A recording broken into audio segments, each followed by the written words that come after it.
Capítulo 12. Lo que vendrá.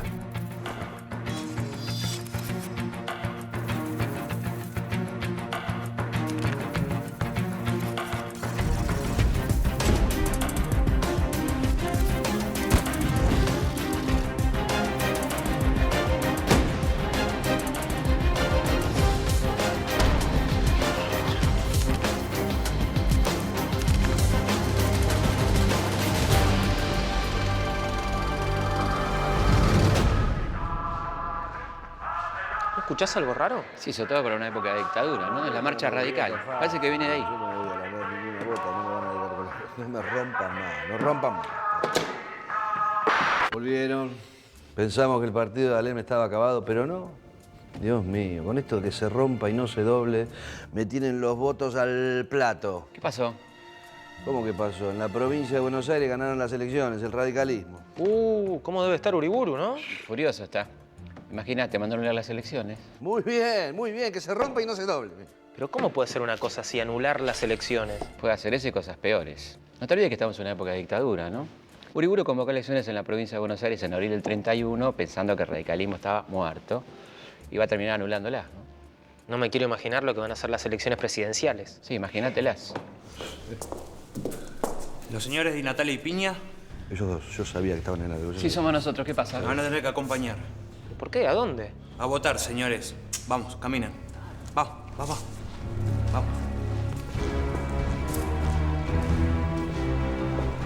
Se lo llevaron. Esperemos que los doblen, pero que no los rompan. Acá te traje dos más. Y bueno, votar nunca está de más, ¿no? ¿Qué candidatos hay? Por el lado del gobierno está Agustín P. Justo, Julio Arroca, hijo, que armaron una especie de coalición con conservadores, radicales, antipersonalistas y el Partido Socialista Independiente, que no tiene nada ni de socialista ni de independiente. Enfrente estaban Lisandro Latorre y Nicolás Repetto, una alianza entre demócratas progresistas y socialistas. ¿Y los radicales? Están proscriptos, Juan, los radicales. Pero te veo muy entusiasmado, mirá que no te van a dejar votar, ¿eh? Bueno, señores, vamos que no tengo todo el día. Disculpe, me estaba informando para ejercer el voto responsablemente. ¿Dónde está el cuarto oscuro, señor? El cuarto oscuro está ahí, acompáñelos, por favor. Está bien, no se moleste, yo puedo ir solo. ¿Escucharon, señores? Este hombre quiere ir solo al cuarto oscuro. ¿Por qué no dicen a quién van a votar y listo? ¿No ves que me retrasan el acto eleccionario? Porque el voto es secreto. Señores, ustedes dos ya votaron. ¿Cómo que ya votamos? Si no sabemos ni siquiera por quién votamos. Con que lo sepamos nosotros alcanza. Y agradezca que no lo metemos preso por andar con un documento tan chiquito. ¿A quién van a meter preso ustedes? ¿A quién van a meter preso ustedes? No sé si esto responde a tu pregunta. Bueno, disculpame, Juan, me fui de boca. Lo que pasa es que hicieron un fraude terrible. En algunas mesas donde podía votar 260 personas, terminaron votando 300 a favor del gobierno. Así que ganó justo nomás. Ganó justo, lo que implica un fracaso total del proyecto corporativista de Uriburu, parecido al de Mussolini en Italia, ¿no? Lo de justo parece más clásico, una especie de restauración de lo anterior a Sáenz Peña. Sí, lo único que ahora el fraude lo van a llamar patriótico. Di Natale, Piña. Pueden salir. Alguien pagó la fianza. Un tal Mario. Mario, ¿está acá Mario? No, cuando nos dimos cuenta quién era ya se había fugado. Creo que cometimos un grave error. Vamos, Juan, aprovechemos que estos tipos están todos festejando. Séame permitido, en este momento solemne de la vida institucional del país, recordar algunas palabras pronunciadas por mí. Decía que el ejército, que forma rancho aparte de su pueblo, no puede ser jamás instrumento de la voluntad nacional, no puede ser nunca el amparo de sus instituciones, no puede ser tampoco ni el núcleo ni el escudo de la defensa nacional. ¿Ese señor es nuestro presidente? Así es, Juan. ¡Qué formalidad! ¡Qué presencia! Yo creo que va a ser un gran gobierno. ¿Qué pasa ahora? Esto debe ser un sabotaje comunista, seguro. Pero me cachen 10. Ya sé, Felipe, no me digas nada. Esta es la oscuridad de la década infame. Podrías parar un poco con la metáfora, ¿no? No, más que metáfora, son los negociados de las compañías eléctricas. ¡Velas automáticas! Estos americanos ya no saben qué inventar, ¿no? El golpe del 30 inauguró un periodo de 13 años conocido como la década infame, que se caracterizó por el fraude, la persecución a la oposición, la aplicación de la tortura y los negociados, ¿no? Grandes negociados en los que participaban los funcionarios de los gobiernos. El más conocido es el de la CHADE. Durante 1936, la Compañía Hispano-Argentina de Electricidad, CHADE, debía renegociar la concesión del servicio que brindaba en la ciudad de Buenos Aires. Las habituales quejas de los vecinos ponían en tela de juicio su continuidad, pero la decisión quedaría en manos de la legislatura porteña. Allí, la presión de la CHADE se hizo sentir. Los lobistas de la empresa se agolpaban en los pasillos. Los legisladores oficialistas fueron aleccionados por Federico Pinedo, el ministro de Hacienda, quien había sido además asesor de la empresa. Para convencer a la mayoría radical, los representantes de la CHADE se reunieron en Europa con Marcelo T. de Alvear, quien les diría a sus legisladores que dejarse llevar por la indignación de la gente es demagogia. Finalmente, el 29 de octubre, el Consejo Deliberante promulgó la ordenanza que otorgaba a la CHADE una nueva concesión hasta el año 1997. Además, el Estado le perdonaba a la empresa el reintegro de más de 60 millones de pesos que le había cobrado de más a los consumidores, argumentando una confusión. Como si esto fuera poco, la CHADE quedaba exenta de pagar impuestos en sus edificios actuales o a construirse, y el Estado le devolvía los fondos de reinversión y previsión, una especie de garantía que la CHADE depositó para asegurar el cumplimiento del contrato. Según pudo saberse años después, los legisladores tuvieron muchas razones para aprobar este acuerdo. Para ser precisos, unas 100.000 razones cada uno. Qué parecida a los 90, que fue la década infame, ¿no? Sí, imagínate que los pliegos para la concesión de la Compañía de Electricidad, la CHADE, fueron redactados en la oficina de la empresa. Y se dice que muchos discursos de los legisladores que aprobaron esos pliegos fueron redactados también en la oficina de la compañía, ¿no? Y me imagino que los legisladores no habrán recibido solamente ayuda para redactar esos discursos. No, hubo una cantidad impresionante de negociados en la década infame, que involucraban desde las Fuerzas Armadas hasta los niños cantores de la Lotería Nacional. Realmente esos negociados le hicieron un enorme daño a la economía de la sociedad argentina. Eran tan escandalosos los negociados que, como escribía Roberto Arlt, uno de los mejores empleos a los que uno podía acceder en esa época era el de diputado. Escuchá esto. Aspiro a ser diputado, porque aspiro a robar en grande y a acomodarme mejor. Cierto es que quiero robar, pero ¿quién no? Mis camaradas también quieren robar, es cierto, pero no saben. Venderán al país por una bicoca y eso es injusto.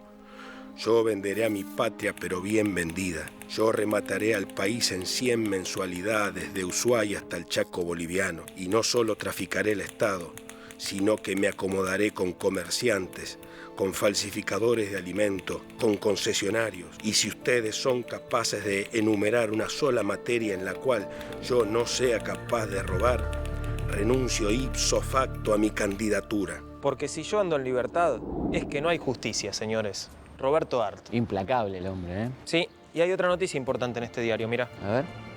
Ah, sí, claro, es la firma del Pacto de Ottawa. ¿Qué es el Pacto de Ottawa? Es un acuerdo comercial firmado por el Reino Unido con sus colonias y excolonias, donde Inglaterra decía que iba a beneficiar a esos dominios en cualquier intercambio comercial. ¿Y eso a nosotros en qué nos afectaba? Y esto quería decir que Inglaterra iba a comprar más carne en Nueva Zelanda, Australia y Canadá y menos carne en Argentina. Algo había que hacer. Sí, algo habría que hacer, pero ellos hicieron lo peor.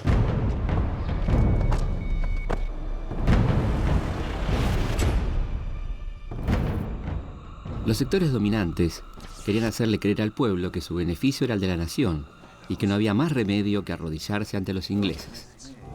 El gobierno de Justo envió a Londres al vicepresidente Julio Roca Hijo para buscar un acuerdo. La idea era entregar los resortes de la economía a cambio de mantener la cuota de compra de carne enfriada argentina. Entre los integrantes de la misión argentina a Londres estaba Guillermo Leguizamón, un abogado de los ferrocarriles ingleses. The Argentine is one of the most valuable jewels of His Majesty's crown. Oh, okay.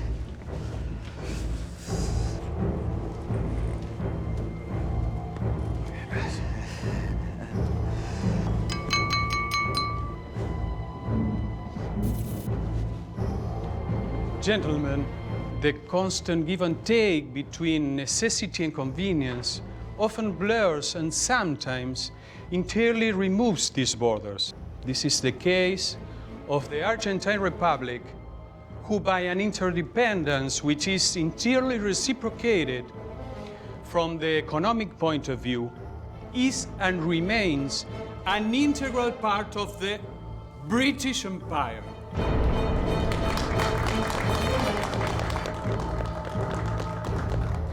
Finalmente, se firmó un tratado con el ministro de Comercio británico, Sir Walter Runciman. Por el pacto Roca-Runciman, se acuerda tomar un nuevo empréstito con la banca inglesa por 13 millones de pesos. Y aunque el firmante, garante y deudor del préstamo es el Estado argentino, el dinero va a parar casi íntegramente a las empresas inglesas radicadas en Argentina. Inglaterra solo se comprometía a seguir comprando carnes argentinas en los mismos volúmenes que en 1932, siempre y cuando su precio fuera menor al de los demás proveedores. En cambio, la Argentina aceptó concesiones lindantes con la deshonra. Liberó los impuestos que pesaban sobre 350 productores ingleses. Entregó el 85% de las ventas de carnes al exterior a frigoríficos ingleses y norteamericanos.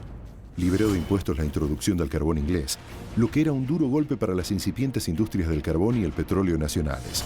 Se comprometió a dar prioridad a Gran Bretaña en cualquier licitación de obras o compras del Estado y le otorgó el monopolio de los transportes de la capital a una corporación inglesa. El gobierno inglés le dice al gobierno argentino: no le permito que fomente la organización de compañías que puedan hacerle competencia a los frigoríficos extranjeros. En ninguna parte del mundo se toleraría una situación semejante. Si en Estados Unidos o África del Sur empresas extranjeras monopolizaran el comercio de carnes en esta forma, creo, sin temor a exagerar, que verían muy pronto sus establecimientos destruidos.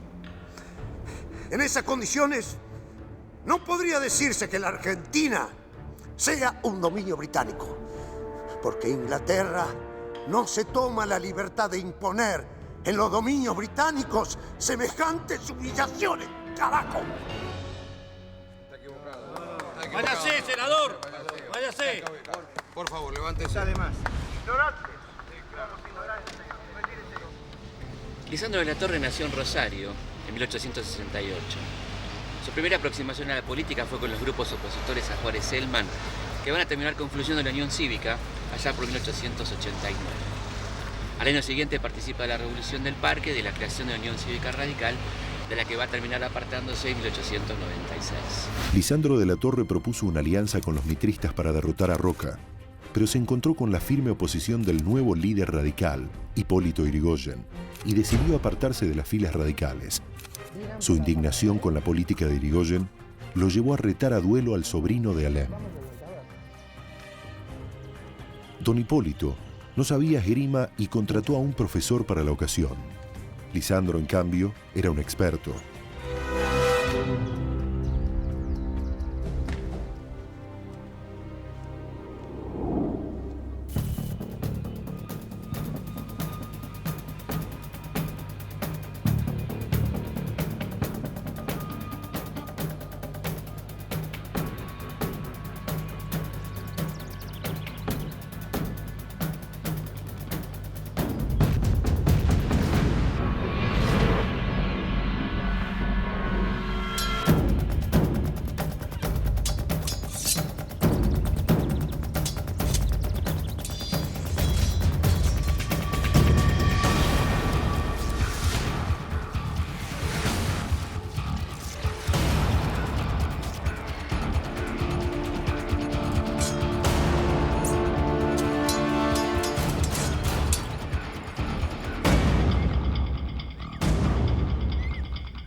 Durante el duelo, Lisandro fue herido mientras Yrigoyen resultó ileso. No es válido. De la Torre comenzará a usar su barba rala para disimular las marcas de aquella disputa. Lisandro fundará en Santa Fe la Liga del Sur y el Partido Demócrata Progresista. Después de retirarse un tiempito de la política, vuelve en 1931. Y encabeza la fórmula con el socialista Nicolás Repetto. Claro. La Iglesia le prohíbe a sus feligreses votar por esa fórmula, porque propiciaba la educación laica, el divorcio vincular y la separación de la Iglesia del Estado. Convencido por sus amigos, Lisandro aceptó ocupar una banca en el Senado. Desde ese lugar, denunciaría los crímenes y negociados de la década infame. Don Lisandro había propuesto y concretado la conformación de una comisión investigadora del comercio de las carnes. La comisión se encontró con todo tipo de trabas, desde la negativa de las empresas británicas a abrir su contabilidad hasta la orden impartida por el ministro de Agricultura a la Dirección General de Rentas de no colaborar con los investigadores. Acá, agente. Venga con la barreta. Vamos. You cannot board this vessel by force. This is a British ship. Bueno. This is an insult to Great Britain. Retírese. Sir, I must protest. Llévenselo, llévenselo. His Majesty's sovereign property. Los trabajadores, informantes de Alfredo Palacios, supieron que en un barco inglés amarrado en el puerto estaba escondida la documentación sobre el negociado de la carne envasada y, lo que era muy grave, estaba oculta en cajas con el sello del Ministerio de Agricultura. La documentación comprobaba la estafa al Estado Nacional por parte de la empresa inglesa y detallaba como gastos los sobornos a los funcionarios públicos. Acá hay algo, senador.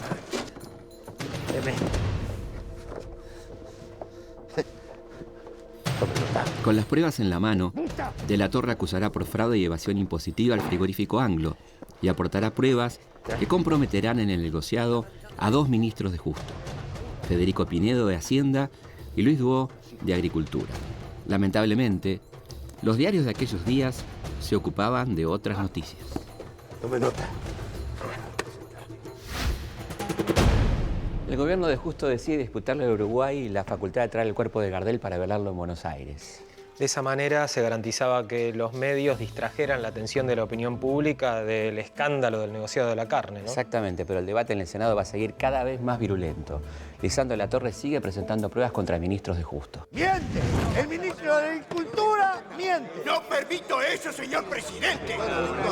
Le ruego, senador, que guarde estilo en sus expresiones. Y lo que no es cierto, ¿cómo se le llama? Inexacto. Se le llama de la Torre. El ministro de Hacienda dice eso porque es tan insolente como cobarde. Si la dignidad y la honra de una persona estuvieran expuestas a ser lastimadas por lo que digan irresponsables, podría ser que mi honra estuviera al alcance del señor senador. Ya le he dicho que es tan insolente como cobarde. Insolencia y cobardía me atribuye el señor senador por Santa Fe. Es capaz, señor presidente, de retarme a duelo porque sabe muy bien que yo por mis convicciones no me bato. Y usted es capaz de no batirse por cobardía. Señores, por favor.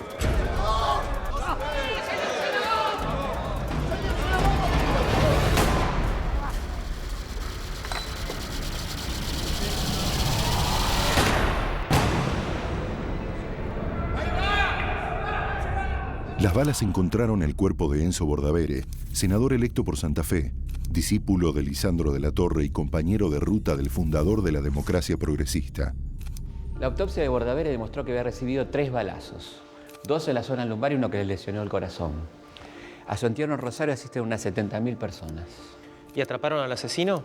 Sí, intentó escaparse por estos pasillos, pero cuando llegó a la sala de taquígrafo fue detenido. Se llamaba Ramón Valdés Cora, era un excomisario torturador que trabajaba para el Partido Demócrata y un hombre muy vinculado al ministro Duó. Me imagino que inmediatamente el presidente Justo le pidió la renuncia al ministro y decretó el duelo nacional, ¿no? ¿Qué decís, Juan? Esa noche el presidente Justo asistió a la función de gala en el Colón. Valdés Cora dijo que había actuado por motu propio, que no tenía cómplices y fue condenado a 20 años de prisión. ¿Y los instigadores?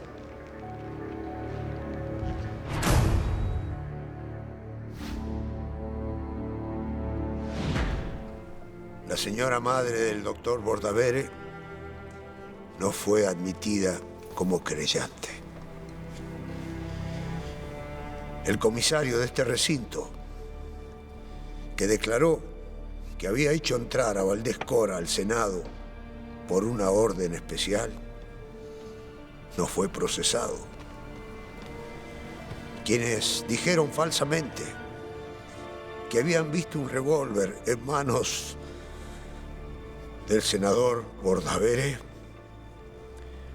tampoco fueron procesados, ni por encubrimiento ni por falso testimonio. Dos testigos declararon que habían visto al ministro de Agricultura saludar a Valdés Cora en antesalas. Y otros dos declararon que habían visto a Valdés Cora en la puerta de su casa, hablando con él y recibiendo instrucciones. Y esto, en este proceso excepcional, ha sido desechado y tergiversado. Lejos de los pormenores de aquel repugnante crimen político, la atención de los medios se dirigió casi exclusivamente a la llegada del cuerpo de Gardel. El lujoso ataúd partió de Medellín el 17 de diciembre de 1935 y llegó a Buenos Aires el 5 de febrero de 1936. Los diarios no se ocuparon de otra cosa durante semanas. Gardel, sus familiares, sus amigos y el pueblo que lo lloraba eran ajenos a las maniobras de un gobierno decadente. Pero el ataque a De la Torre no termina. El gobierno de Justo decretó la intervención de Santa Fe, derrocando al gobierno demócrata progresista de Luciano Molinas. Lisandro, abatido, presentó su renuncia al Senado y se retiró a su casa de la calle Esmeralda 22, de la que casi no sale.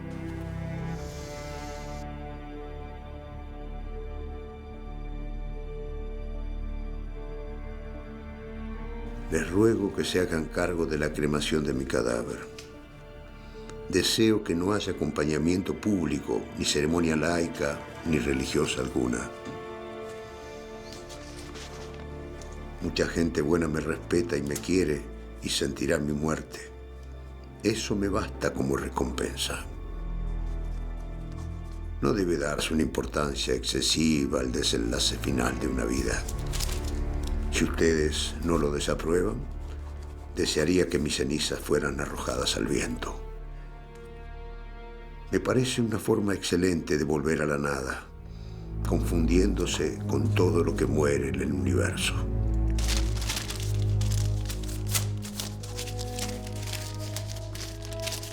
Me autoriza a darles este encargo el afecto invariable que nos ha unido. Adiós.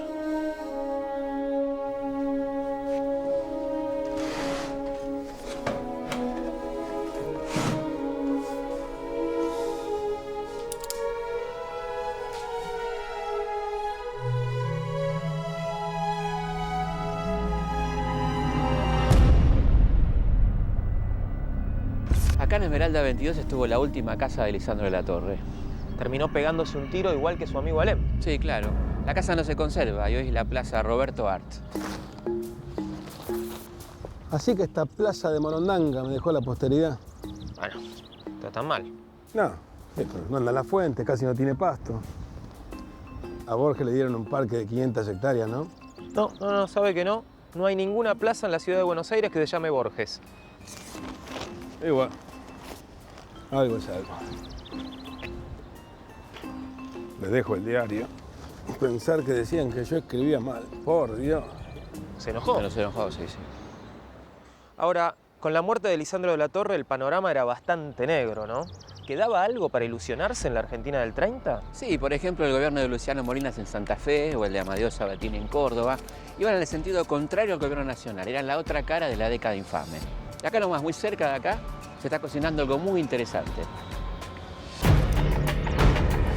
En 1935, el radicalismo liderado por Alvear decide levantar la abstención que había decretado Irigoyen y vuelve a la lucha electoral a pesar del fraude. Pero no todos los radicales estuvieron de acuerdo. No, claro, un grupo de jóvenes forma la Fuerza Orientadora Radical de la Juventud Argentina que se reunía acá, la Forja, con hombres tan importantes como Scalabrini Ortiz, Jaureche, Homero Mansi. Su principal preocupación era la lucha contra el colonialismo y la búsqueda de la verdadera historia nacional. Y la mayoría de sus integrantes terminó siendo después, importantes intelectuales del justicialismo. Sí, seguro.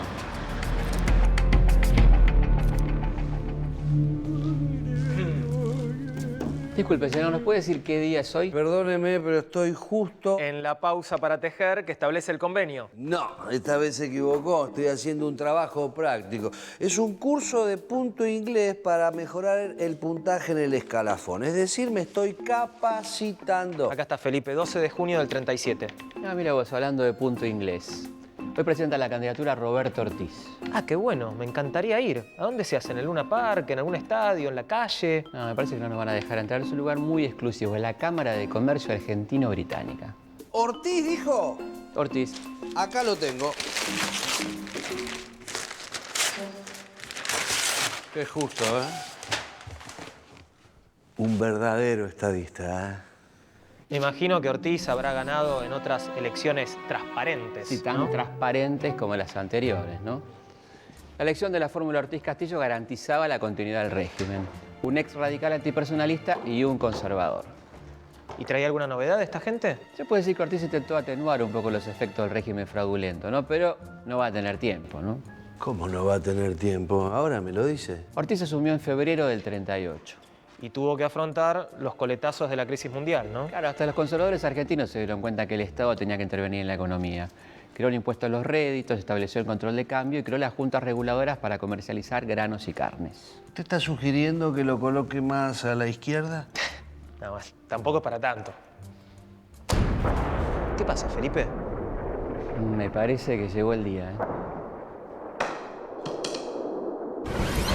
1939 a 1945. 6 años. La guerra más larga y tremenda de la historia. Casi 100 millones de soldados, casi 70 millones de muertos. Y por supuesto, la mayoría de ellos eran civiles. Casi 60 países peleando de uno u otro lado. En una vereda, el eje. En la vereda de enfrente, los aliados. El escenario, Europa, Asia, África y Oceanía. Los nombres, Hitler y Mussolini, Stalin, Winston Churchill, Charles de Gaulle, Franklin Roosevelt, Douglas MacArthur, Patton, Hirohito, Rommel, Harry Truman. Y las atrocidades todas. El Holocausto, los campos de prisioneros, las ejecuciones de la Gestapo, las matanzas norteamericanas, las soviéticas, las japonesas, las bombas atómicas. El horror imposible de pensar.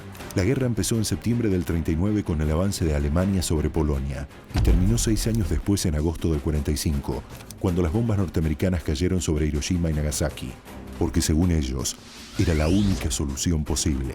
Argentina fue uno de los 2 últimos países en declararle la guerra a Alemania, el 27 de febrero de 1945, pocos días antes de que se rindiera. Y claro, nadie quiere perderse el final. ¿Cómo se entiende nuestra neutralidad en la Segunda Guerra, Felipe? ¿Qué tan nazi era Argentina a fines de los 30? En nuestro país se mezcla un sentimiento antinorteamericano y antiinglés comprensible con una presencia real del nazismo. Ahora, mientras Argentina declaraba su neutralidad, ¿se sabía qué clase de cosas estaban pasando en Alemania? Es poco creíble que el gobierno de Ortiz no tuviera información a través de su embajada en Berlín, ¿no? Pero no creo que hubiera una real conciencia de la barbarie nazi en la sociedad argentina que miraba con simpatía el mantenimiento de la histórica neutralidad. Pero que había nazis lo sabía. Sí, sí, claro. En el cementerio alemán se realizaban ritos de iniciación. Te diría que la Argentina era el lugar no europeo de mayor actividad. ¿Y quiénes participaban? La embajada de Alemania, algunos colegios alemanes, miembros de las Fuerzas Armadas y los nacionalistas reaccionarios de siempre. ¿Y llegó a haber algún argentino en el Tercer Reich? Sí, claro. Un argentino llegó a ser ministro de Hitler. Siempre hubo argentinos que soñaron con ser rubios y de ojos celestes, pero hubo uno que llegó más lejos que nadie. Quería que todo el mundo fuera rubio y de ojos celestes, y los que no... Ricardo Walter Oscar Darré nació en Buenos Aires y creció en el barrio de Belgrano. Por ser hijo de alemán le dejaron irse a Europa a pelear en la Primera Guerra y empezó a pensar que la única raza buena sería una raza pura. Pero fue todavía más allá. Para Darré, los alemanes eran más que una raza, eran una especie. La verdadera especie humana. A Hitler le fascinó este ministro de Agricultura y Alimentación que pretendía esterilizar a las mujeres no aptas y les prohibía a los judíos tener tierras en Alemania. Walter Darré le dio ideas a Hitler y Hitler hizo lo que todos sabemos. Darré trabajó en la Rusa, la oficina central de la raza y el reasentamiento. Ahí se dedicó a lo que él llamaba la reconstitución de la raza en el hombre, utilizando las mismas normas que sirven de base a la cría de los animales, y entregaba certificados de pureza racial.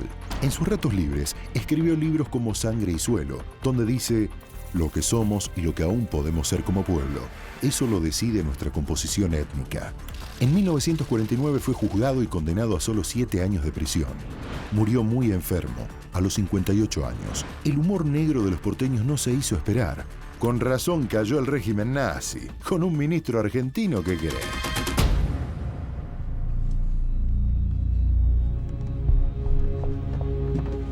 Bien, Emura. ¿Qué pasó? Descolgó el cuadro de Ortiz, todavía es presidente. Sí, lo que pasa es que va a renunciar en junio del 42 y va a morir poco después, ¿no? Perdón, ¿qué estoy buscando? A Castillo está buscando. Ah, gracias. Al vice de Ortiz. Claro. Un gran estadista. Aparte de este tipo, ¿alguien cree en el futuro político de Castillo? Este tipo de Castillo. Ah. Lo que pasa es que por aquel entonces se van muriendo las principales figuras políticas, ¿no? Poco después de la muerte de Ortiz, muere Justo, después Alvear y finalmente Julio Arroca, hijo. Entonces Castillo cree que ha llegado su momento y pretende imponer a su propio candidato. Patrón Costas, un gran estadista. Es exactamente al revés, ¿eh? Este es Castillo y este es Patrón Costa. Como sea, son dos grandes estadistas, ¿o no? ¿Quién es Patrón Costa, Felipe? Un estanciero salteño, empresario del azúcar, vicepresidente del Senado de la Nación, que pretendía presentar su candidatura el 7 de junio de 1943. Hasta tenía escrito su discurso de campaña. Totalmente. ¿Esto? Lo tengo. Excelente, ¿eh? He militado siempre en las filas de los partidos de derecha. Lo proclamo bien alto y con orgullo. En esta alta hora en que el izquierdismo está en boga. En el término conservador, como yo lo entiendo, caben todas las reformas que exijan nuestra evolución progresiva para perfeccionar, depurar y hacer eficiente nuestra democracia, para asegurar la libertad dentro del orden y para llegar a la paz social, no por la lucha de clases, sino por la conciliación de sus intereses. Una joyita. Sí, lamentablemente para él nunca va a llegar a pronunciar ese discurso, ¿no? Y entonces, ¿qué me sugiere que haga con el cuadro? Ok, voy a leer el cuadro. La oposición finalmente se organiza, Felipe. Claro, radicales, comunistas, socialistas forman la Unión Democrática para evitar esa candidatura, ¿no? Pero no van a ser ellos los que eviten que Roberto Patrón Costa llegue a ser presidente de la Nación. ¿Cómo que no? ¿Qué partido fue? El Partido Militar. A comienzos de los 40, los militares habían asumido gran parte de las funciones que el Estado intervencionista de los 30 se adjudicó. Entre 1931 y 1937, el presupuesto militar se incrementó de 189 millones a 315 millones de pesos. En octubre de 1941, se crea la Flota Mercante del Estado, que se colocó bajo el Ministerio de Marina. También se crea Fabricaciones Militares. Por aquellos años, convivían en las Fuerzas Armadas dos tendencias políticas, una favorable a los aliados y otra, llamada nacionalista, que simpatizaba con el eje. El ambiente parecía propicio para las conspiraciones. Así lo entendieron los militares del GOU, Grupo de Obra de Unificación, una logia militar que se había fundado en marzo de 1943. Sus principales referentes eran el teniente coronel González y el coronel Juan Domingo Perón. El panorama estaba claro, ¿no? Si no había fraude, ganaba la Unión Democrática. Esto a los conservadores en el poder no debía gustarles demasiado. Y no, a los liberales conservadores no les gustaba nada que vuelva el radicalismo al poder, encima acompañado por socialistas y comunistas. Y a los nacionalistas les molestaba que si ganaba la Unión Democrática se iban a alinear seguramente con los aliados. Y ahí es donde entra en acción el GOU. Claro. Los nacionalistas militares habían copado el Ministerio de Guerra de la mano del general Pedro Pablo Ramírez y les molestaba tanto que ganara la Unión Democrática como Patrón Costas. ¿Vamos? Dale. ¿A dónde van? Nos vamos porque viene el golpe del 43. Ay, el golpe. Ustedes no tienen nada que hacer, ¿no? ¿No le importa a nadie este golpe? Y lo que pasa es que lo que estaba en el poder era indefendible. Acción de sellado que establece el convenio.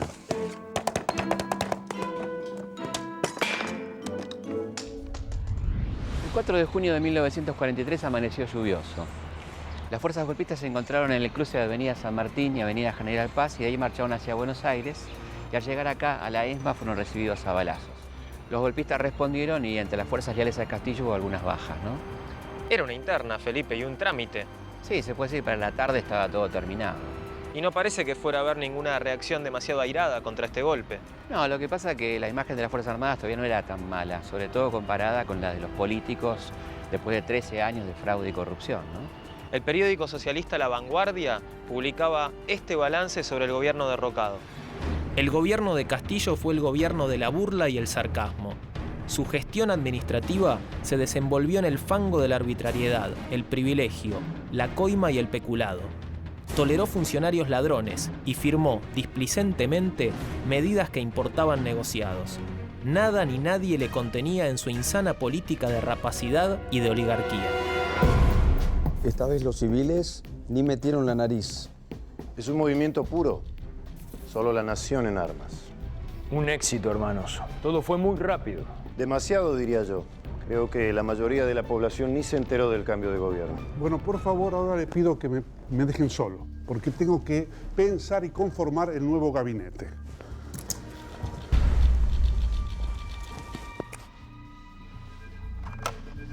Qué poco están durando los cuadros, ¿no? Y sí. Ramón Castillo se refugió en un barreminas de la Armada a la espera de unas fuerzas leales que nunca llegaron, que existían solamente en su imaginación. El 5 de junio desembarcó en La Plata y como 13 años antes Irigoyen presentó su renuncia en la capital bonaerense. Por fin, no sabe lo que me costó conseguir este cuadro de Rawson, un incunable, lo pagué una fortuna. Muy mala inversión. ¿Por qué? Podría decirse que Rawson quiso encabezar una revolución a la que nunca había tenido mucha injerencia, ¿no? ¿Ustedes dicen que mejor ni lo cuelgo?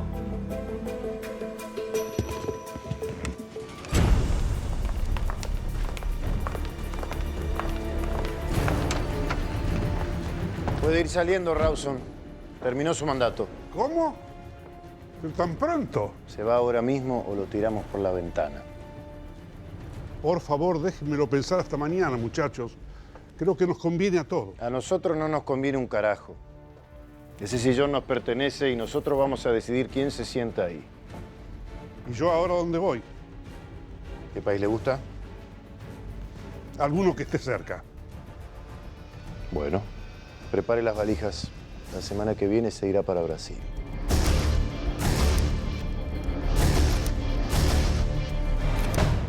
¿Dónde estaba? En el baño.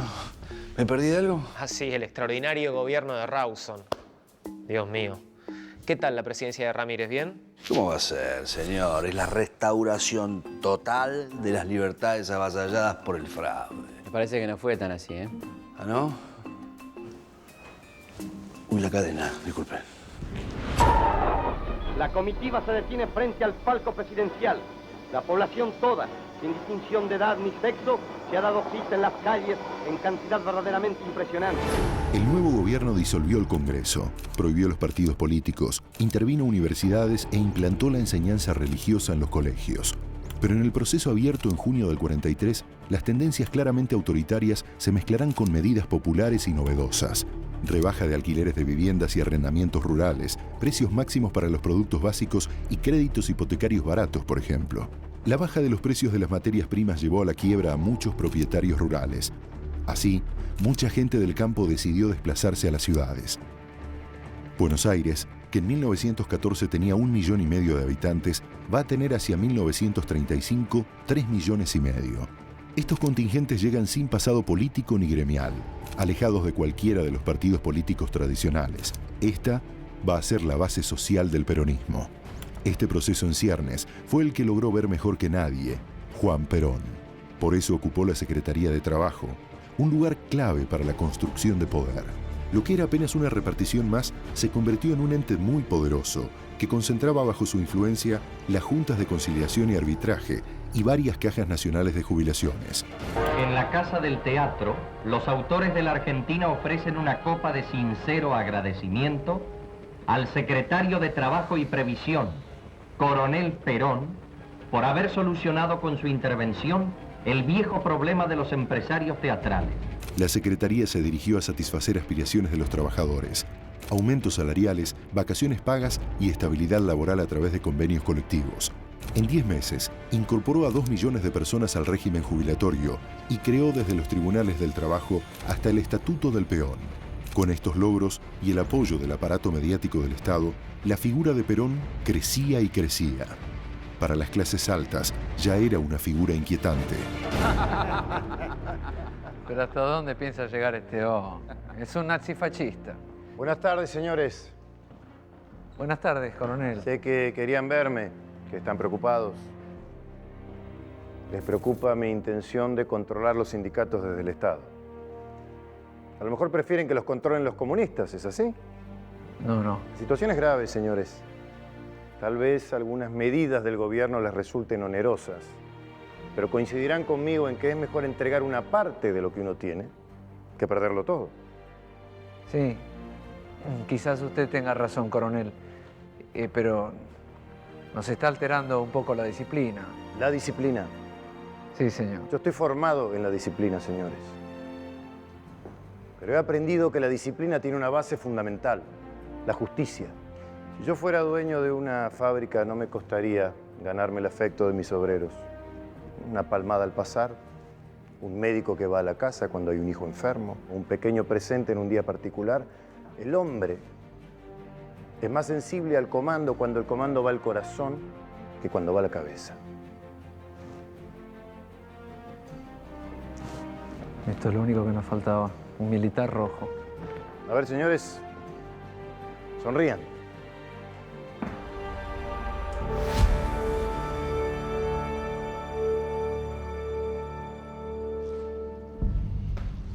Ah, hombre previsor, ¿eh? Que Dios nos ayude. Se viene el gobierno de los cabecitas negras. Cuidado. Es el horario de mi descanso en el lugar. Porque la rutina de burócrata nunca se acabe. Amén. Es increíble. El único tipo que se pone un despertador para irse a dormir. El primer sindicalista gorila. Pero no era el único que detestaba a Perón por esa época, ¿no? No, en esa época no se llamaban gorilas, pero claro que había antiperonistas, ¿no? Bueno, el tirano.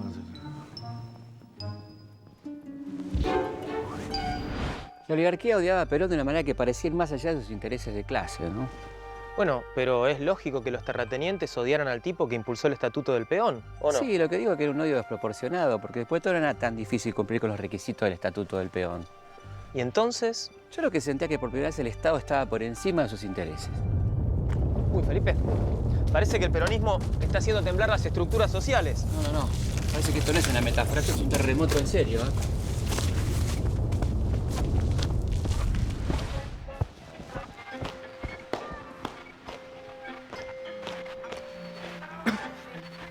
¿Y? ¿Se sabe algo? Perdí la señal, pero hubo un terremoto en San Juan. Ahí encontré algo. Otra vez marchas militares. El daño que le ha hecho este gobierno a la radiofonía no tiene nombre. En enero de 1944, un terremoto destruyó casi totalmente la ciudad de San Juan. Entre las ruinas quedaron casi 8.000 muertos. Discúlpenme, ¿le llegó esta correspondencia? Acá. Parece que hace mucho que no van a sus casas. Más o menos. ¿Qué, Felipe? Hoy entrás para el Luna Park. Vamos que llegamos tarde.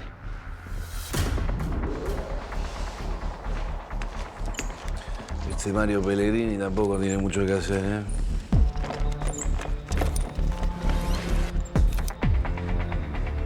¿Seguro que era hoy? Parece que no hay nadie. ¿Quién toca?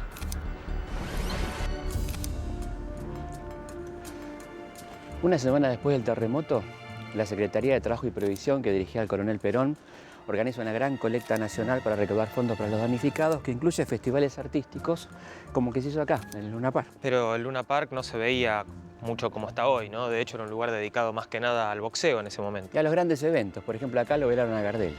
Vení.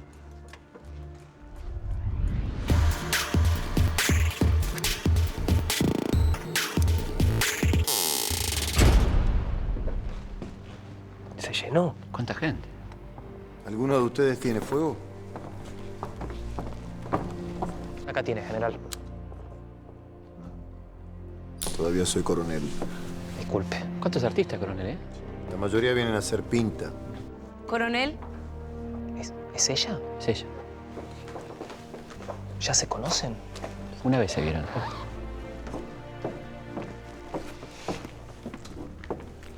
Gracias por existir.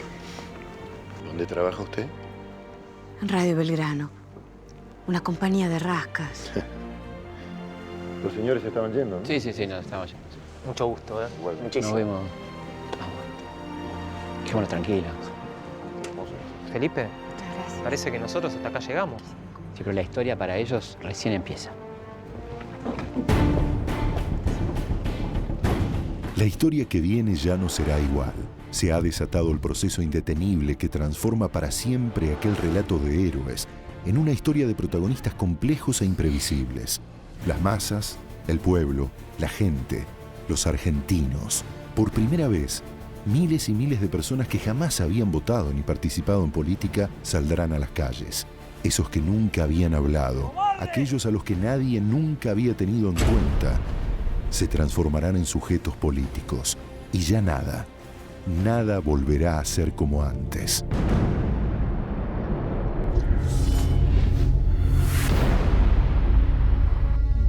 No podemos seguir viviendo en estas condiciones. No podemos permitir que este sistema de explotación nos siga humillando. Tenemos que pasar a la acción directa y eso significa no pagar más el alquiler. Anarquista se nace.